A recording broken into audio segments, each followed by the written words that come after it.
Tonight on Greater Boston, coming to you from the Boston Public Library, I'm joined by David Luis Suave Gonzalez. He was sentenced to life without parole for murder at age 17.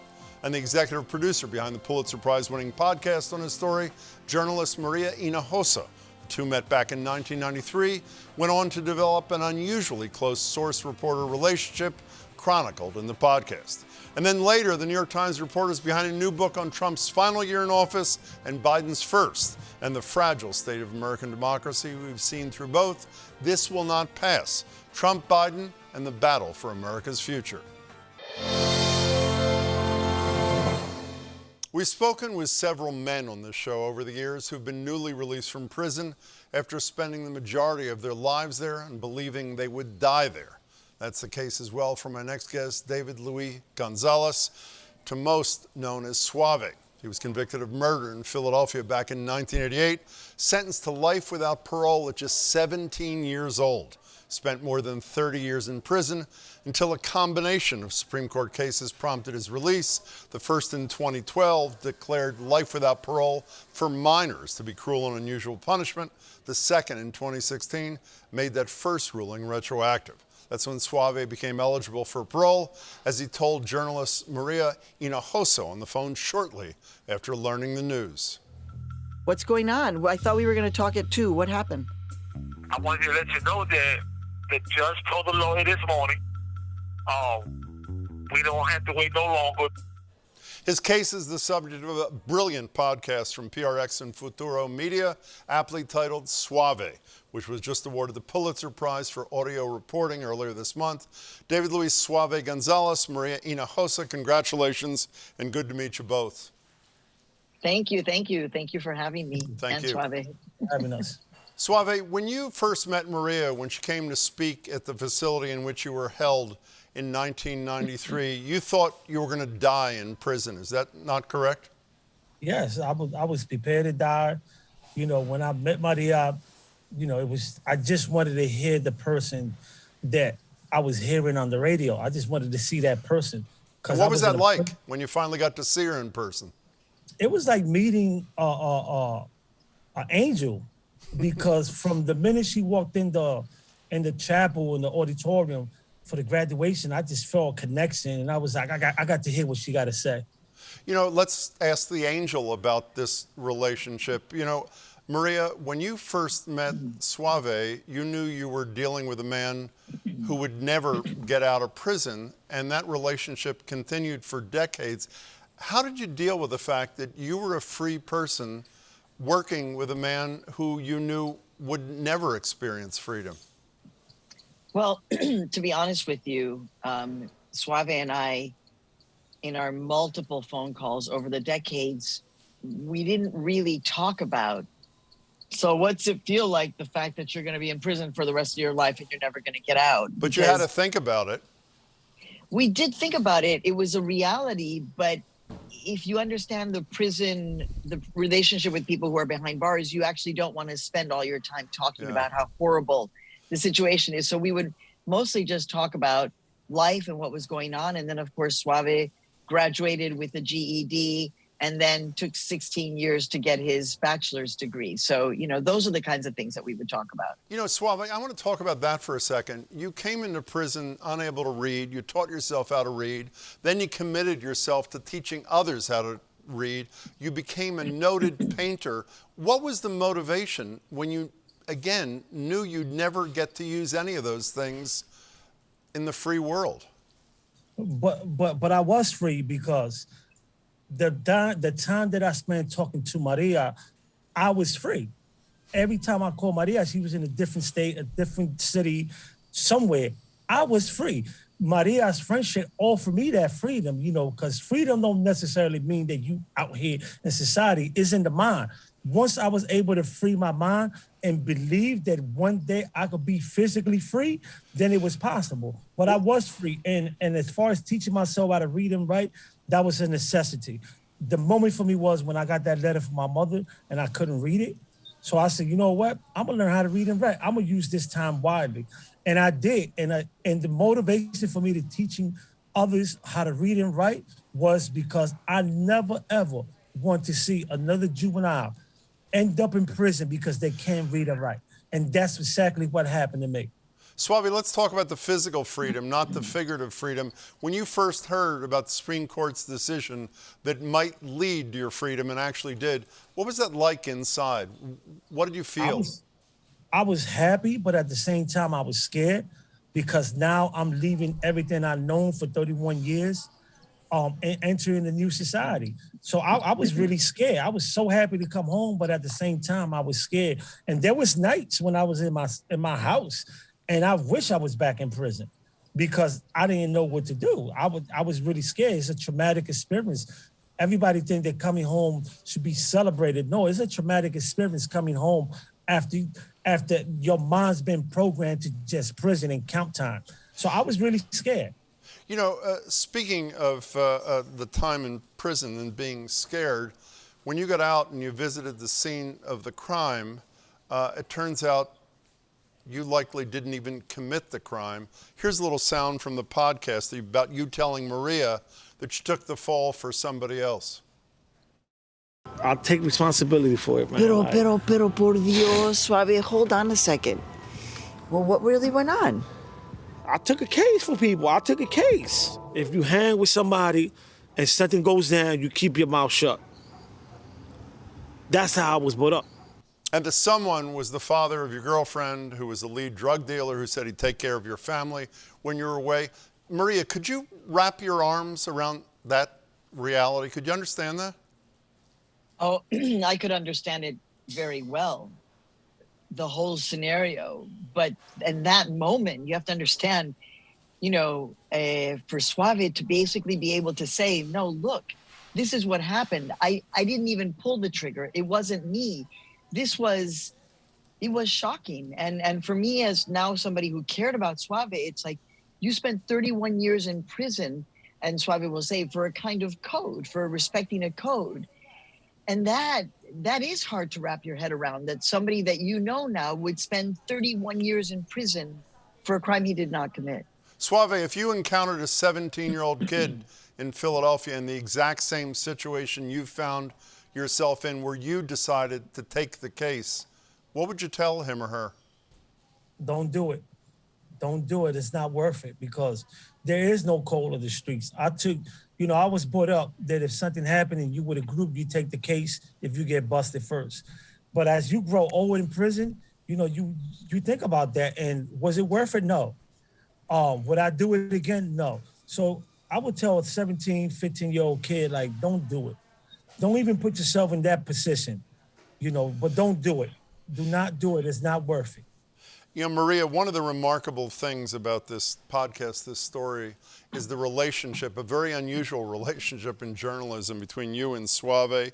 You developed a really close relationship with him, and it's evidenced by this back and forth when you were pretty upset at him for not calling enough. Here it is.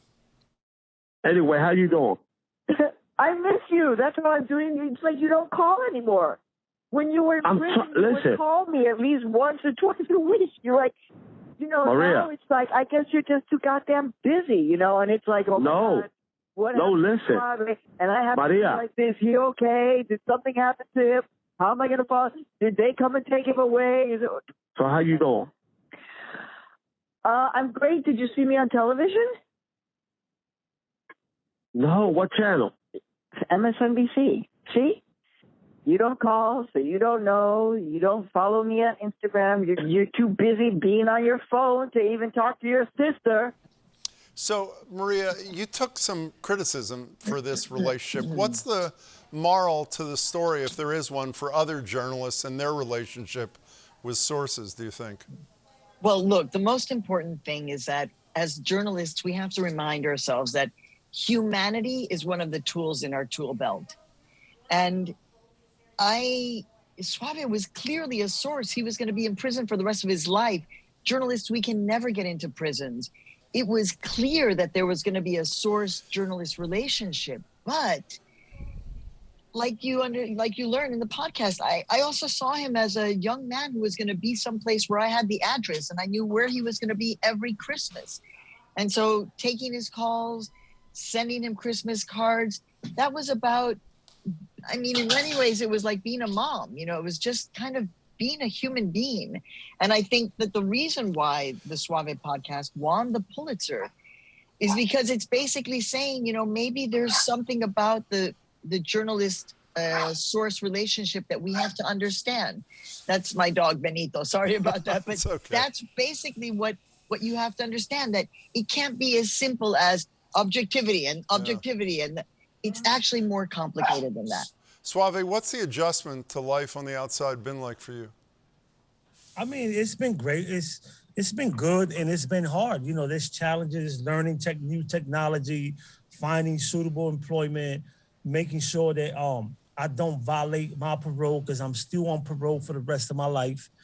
So, you know, it's a big adjustment, but I have a great support team. I had great friends that I could call at any time of the hour. And they would tell me exactly what Maria just did in that phone call. Why haven't you called? Why you don't call more often? How did it feel, Suave, to finally be in that classroom of Maria's at DePaul that you had only known from afar before? It was a dream come true, because getting to that classroom was my first plane ride ever. You know, so that was a challenge, getting me on a plane. So it was a dream come true to finally meet students that I've been talking on the phone for years. Do you feel guilt, Suave, at all about the people you left behind? I do. How do you Because deal with that? I mean, I deal with it by doing the same thing that Maria did for me, sending Christmas cards and accepting phone calls. No matter where I'm at, I will accept them phone calls and making sure that they know that there's somebody out here that cares for them. You know, because sometimes I wonder, and that question always come up, did Maria cross the line with her source? Sometimes I wonder if Maria was white, if that same questions would come up if she was a different journalist of a different race, right? But again, I think that what I learned from Maria and from the relationship that we managed to build since I was out of prison, because Maria always said it, and it's the truth. You know, for a lot of years, I was just the source. We wasn't really friends. Yeah. I was somebody they called, she answered, but we wasn't really friends. So I try to be that person that she was for me, to the brothers that call me inside. That's how I deal with that guilt. And do good. And I also do good, meaning that whatever work that we do is a representation of them. Maria, other than participating in the telling of an incredible story, what do you hope to have achieved with this podcast? We had some stiff competition to win this Pulitzer. And I think what happened is that there was a recognition that actually journalism that has heart, that has humanity, journalism that sees humanity in somebody who the rest of society says, oh, you're in for life, we don't care about you, you don't matter at all.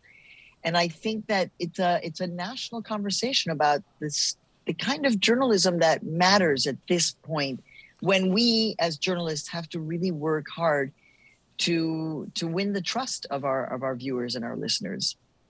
Well, that's what came across to me. Suave and Maria, congratulations on the award, on the podcast, and it was really a joy to meet you both. Thanks so much. Thank you. Thank you. Thank you. Again, the podcast is Suave. You can listen wherever you get your podcast. I should note, though, for those who found much of this hopeful and think the courts will keep moving towards ensuring real justice, allow me to correct the record. Another Supreme Court ruling last year, authored by Justice Kavanaugh, declared a judge who is not required to sentence a juvenile to die in prison, but rather chooses to do so, does not violate the ban on cruel and unusual punishment. I don't get it either. Next up, to say the 2020 presidential election and its aftermath have been chaotic would be an understatement of epic proportions. But now we're getting new insights into the real depth of that chaos. Beyond the insurrection and efforts to overturn an election we all know about, we're learning much more about the deep divides within both parties. Like when Nancy Pelosi claimed Obama is jealous of Biden. That was when the current president was still seen as transformational. or when would-be Speaker Kevin McCarthy said he would urge President Trump to resign after the insurrection in leaked audio recordings. These are just some of the behind-the-scenes moments being revealed in the great new book, This Will Not Pass, Trump, Biden, and the Battle for America's Future. The authors are New York Times national correspondents Jonathan Martin and Alexander Burns, who join me now. Alex, Jonathan, congratulations, and thank you both for ruining my weekend. I appreciate it. A weekend well spent. A weekend well spent. Exactly. Well, let me tell you. Beach read. You know, the subtitle of your book, as I read, Alex, is Trump, Biden, and the Battle for America's Future. I think you could have added, if there is one. When you two were reporting and writing this book, was that not part of what you were thinking every night at the end of your work, Alex? Well, I think, Jim, I think one way to look at that subtitle is the battle for America to have a future, right? The battle to secure the future of the country. There are multiple visions of what America ought to look like that we record in this book. And one is the Donald Trump sort of quasi-strongman view of government, and another is the more nostalgic and conventional Joe Biden view. And I think what we show here is that both of those approaches, obviously in very, very different ways, have really fallen short of the political moment. And the battle to define what comes next in so many ways is only just starting. You know, Jonathan, we see McCarthy, we knew humiliating himself going down to that Mar-a-Lago bended knee thing, doubly humiliating himself when you report that he said to colleagues he was going to urge the president to resign. No, I never said that. You released the audio recording. Obviously, humiliation again. Lindsey Graham, while you're interviewing Trump, calls in. Trump puts him on speaker without even telling him. And there's so many more. Why do so many Republican leaders tolerate being humiliated at the hand or foot of Donald Trump and still pledge fealty to the leader? Well, it's a great question. I think it's two important issues. One is relevance. I think Kevin McCarthy and Lindsey Graham both want to be in the room, as they say. And I think sucking up to Trump and even humiliating themselves is part of the bargain when it comes to Trump. As you mentioned in the book, we have this extraordinary scene where Lindsey Graham is sort of put on speakerphone by Donald Trump and told to perform and basically tell us, the two people there to interview Trump, not just how important of a politician Donald Trump is and how great his endorsement is, but also just how damn good of a golfer Donald Trump is. I think Trump likes to sort of do that to people, to sort of prove to people that they are his supplicants, and to do so in the most excruciating fashion.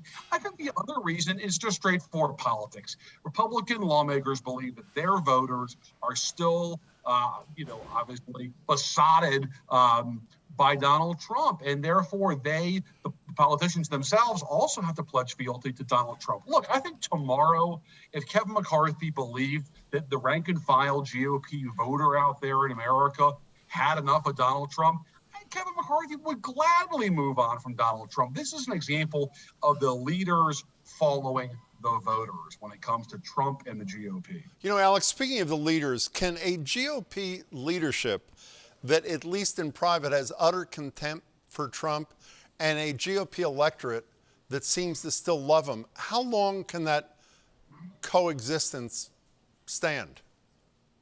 Well, we're about 7 years and counting now, right?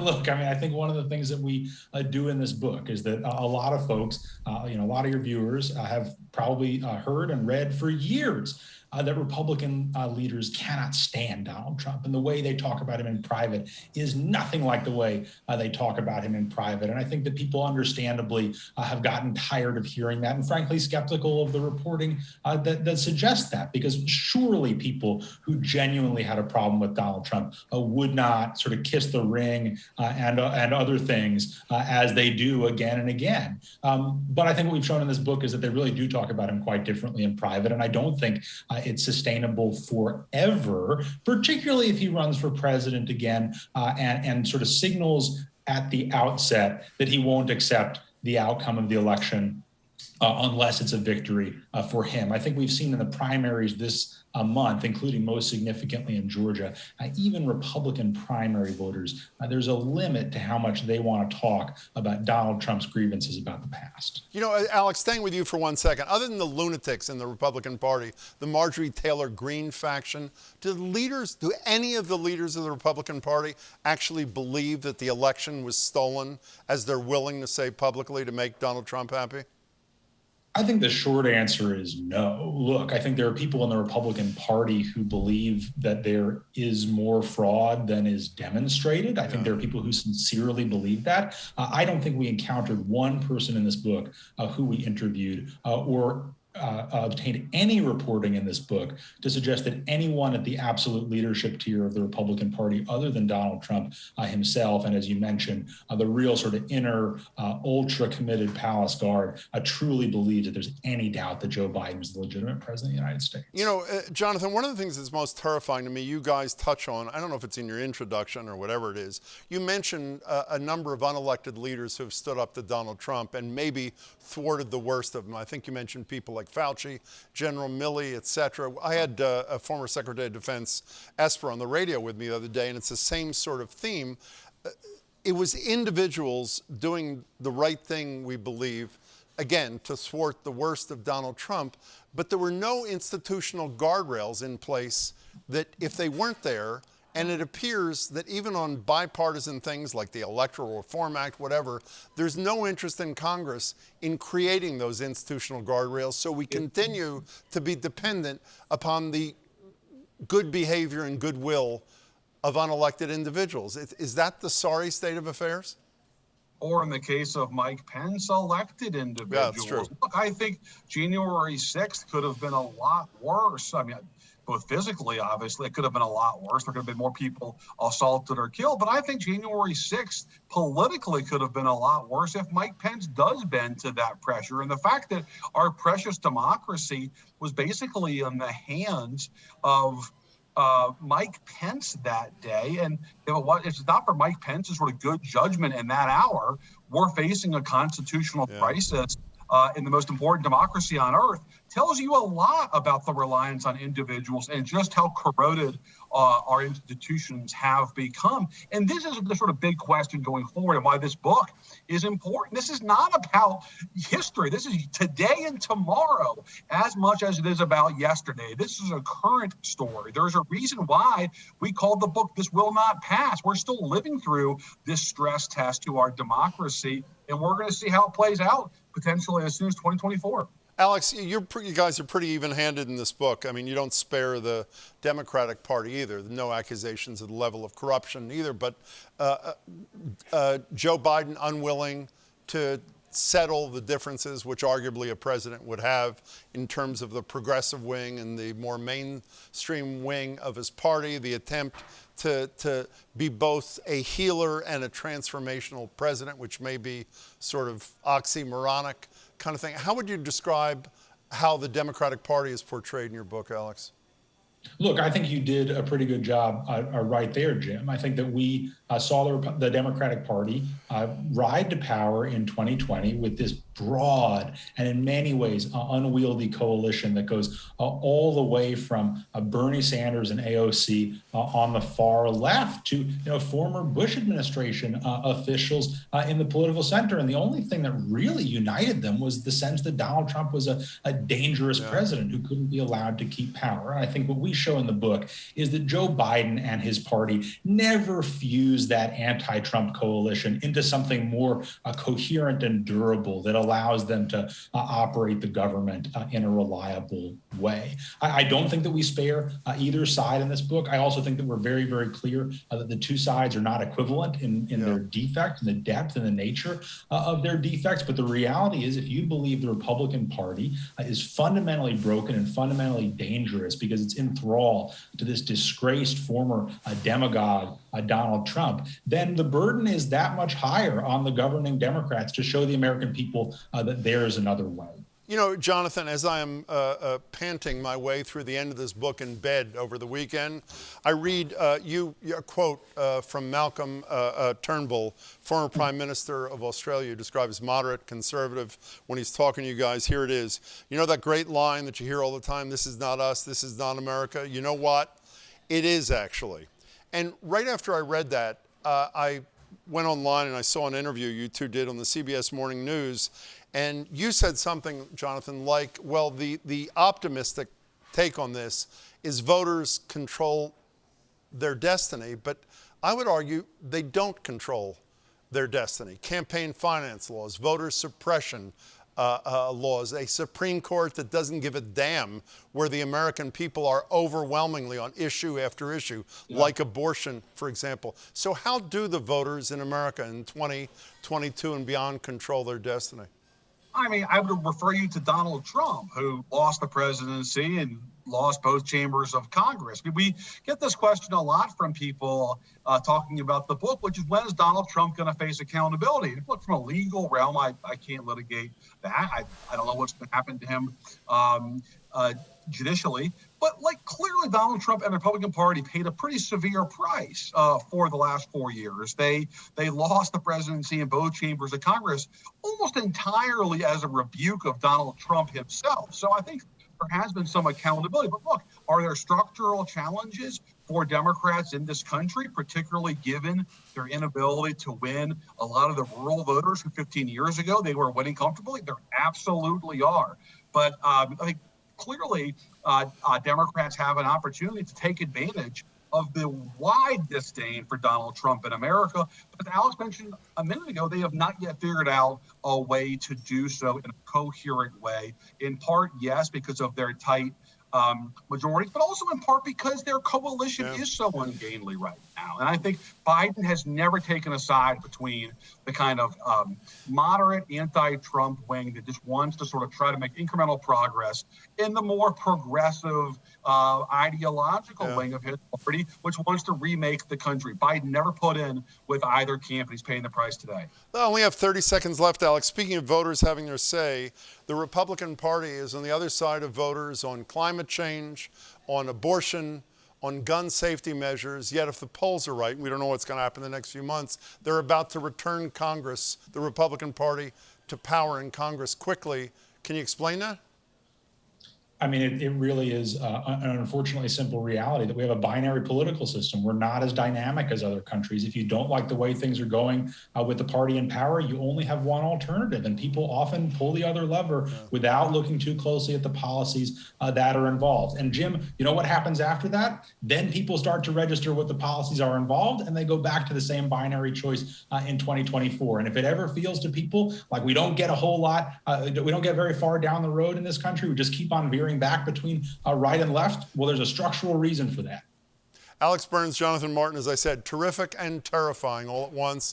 Thanks. I really enjoyed it. Good to see you both. Well, there's an endorsement. Thanks, Jim. Appreciate it. The book again is This Will Not Pass, Trump, Biden, and the Battle for America's Future. That's it for tonight. Please come back tomorrow. Leaders from the Black Economic Council of Massachusetts and the Boston Federal Reserve on the new effort to update that bombshell 2015 report that found the median net wealth of a black family in Greater Boston is just $8. That and more tomorrow at 7. Thank you for watching. Please stay safe.